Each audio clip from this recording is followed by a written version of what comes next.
নমস্কার বন্ধুরা, তোমরা কেমন আছো? আশা করি তোমরা সবাই ভালো আছো আর আমরা সবাই ভালো আছি।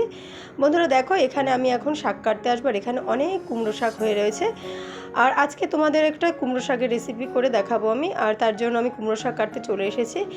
আর এটা হচ্ছে আমাদের বাড়ির পাশে, এদের বাড়ির এখানে কুমড়ো শাক হয়ে রয়েছে। তা অনেক দিন ধরে বলছে কাকি কুমড়ো শাক নিয়ে খাবে। তা আমি সময় পাচ্ছি না বলে আমার যাওয়া হচ্ছে না। তা আজকে ভাবলাম একটা কুমড়ো শাকের রেসিপি করে তোমাদেরকে দেখাই।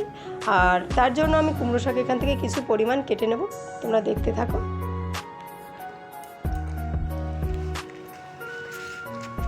আর ভিডিওটা কেউ স্কিপ করে দেখবে না, পুরো ভিডিওটা দেখবে, আশা করি তোমাদের ভালো লাগবে।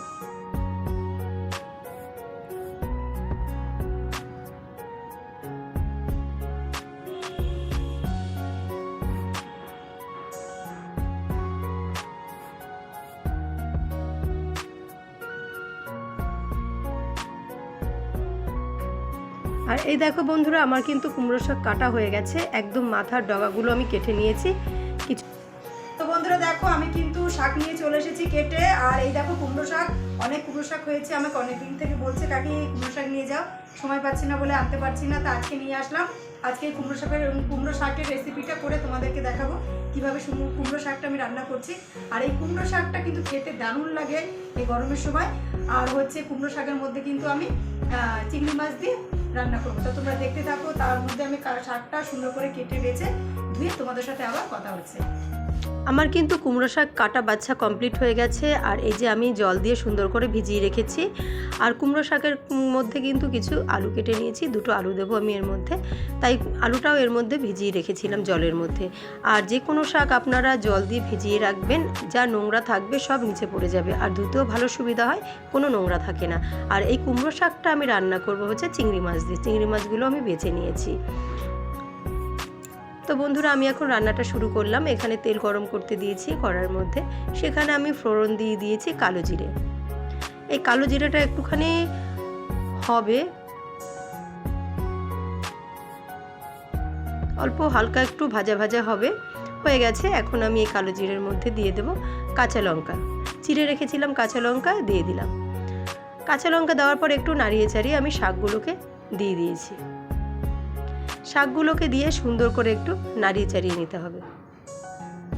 আর কুমড়ো শাক কিন্তু গরমের সময় খেতে খুব ভালো লাগে। আর চিংড়ি মাছ দিয়ে তো খুবই সুন্দর লাগে খেতে। আপনারা কিন্তু বাড়িতে করে খেয়ে দেখবেন, আশা করি খুবই ভালো লাগবে।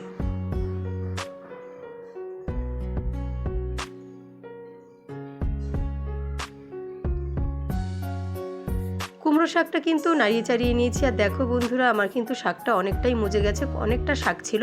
আর শাক কাটলে বাছলে কিন্তু অনেক মনে হয়, তারপরে কিন্তু একদম মজে যাওয়ার পরে দেখো কইটুখানি হয়ে গেছে। আর এখানে কিন্তু আমি দিয়ে দিয়েছিলাম একটু হলুদ আর একটু নুন।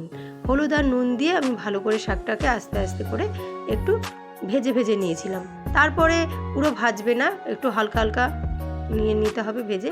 তারপরে আমি কিন্তু এখানে জল দিয়ে দিয়েছি। আপনারা যে যেরকম খাবেন সে সেভাবে পরিমাণ মতো জলটা দেবেন।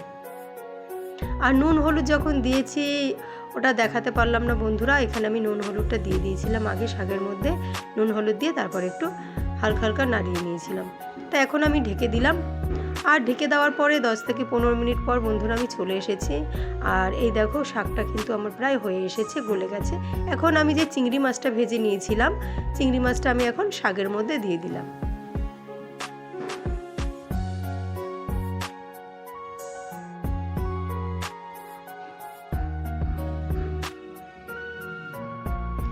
শাকের মধ্যে সম্পূর্ণ চিংড়ি মাছটা আমার দেওয়া হয়ে গেছে। এখন আমি ভালো করে একটু নাড়িয়ে চাড়িয়ে ফুটিয়ে নেব। আর চিংড়ি মাছ দিয়ে কিন্তু তরকারি, যে কোনো তরকারি খুবই ভালো লাগে খেতে। আর আপনারা এভাবে বাড়িতে কুমড়ো শাক করে খেয়ে দেখবেন, আশা করি খুবই ভালো লাগবে। আমি একটু ফুটিয়ে আর একটু ঝোলটা একটু টানিয়ে নেব। দেখো বন্ধুরা, আমার কিন্তু কুমড়ো শাকটা হয়ে গেছে। এই যে অনেকটা কিন্তু ঝোল টেনে নিয়েছে। বেশি ঝোলও করব না আর বেশি শুকনোও করব না, একটু অল্প ঝোল ঝোল রেখেছি। আপনারা যে যেরকম খাবেন সেভাবেই আপনারা রান্না করে নিতে পারেন। আর এখানে কিন্তু আমি বেশি মশলা কোনো কিছুই দিইনি, শুধু কালো জিরে ফোড়ন দিয়ে আর কাঁচা লঙ্কা দিয়েছিলাম ফোড়নে, আর চিংড়ি মাছ দিয়েছি। এই দিয়েই আমি কুমড়ো শাকের তরকারিটা রান্না করলাম। আপনারা এইভাবে খেয়ে দেখবেন। আমার শাকটা কিন্তু হয়ে গেছে, এখন আমি নামিয়ে নেব। বন্ধুরা দেখো আমি শাকটা কিন্তু নামিয়ে নিচ্ছি। আর তোমরা কে কে কুমড়ো শাক খেতে পছন্দ করো একটু কমেন্ট করে জানিও। আর বন্ধুরা শাকের মধ্যে কিন্তু হালকা একটু মিষ্টি দেবেন, মিষ্টি দিলে কিন্তু শাকটা খেতে খুবই ভালো লাগে। আর একটা খাড় থাকে শাকের মধ্যে, সেটাও কেটে যায়। আমি এখানে হালকা একটু চিনি দিয়ে দিয়েছিলাম, ওটা আপনাদের দেখানো হয়নি, আমি বলে দিলাম নামানোর আগে আগে। আর এই দেখুন আমি কিন্তু চিংড়ি মাছ দিয়ে কুমড়ো শাকের তরকারিটা আমার একদম কমপ্লিট হয়ে গেছে। যদি আপনাদের ভিডিওটা ভালো লাগে তাহলে একটা লাইক দেবেন আর সাবস্ক্রাইব করে আমার পাশে থাকবেন, নিত্য নতুন ভিডিও আপনাদের কাছে পৌঁছে যাবে। আর বেল আইকনটা কিন্তু একটু বাজিয়ে দেবেন। তো বন্ধুরা আমার কুমড়ো শাকটা রেডি হয়ে গেছে, দেখুন। ধন্যবাদ।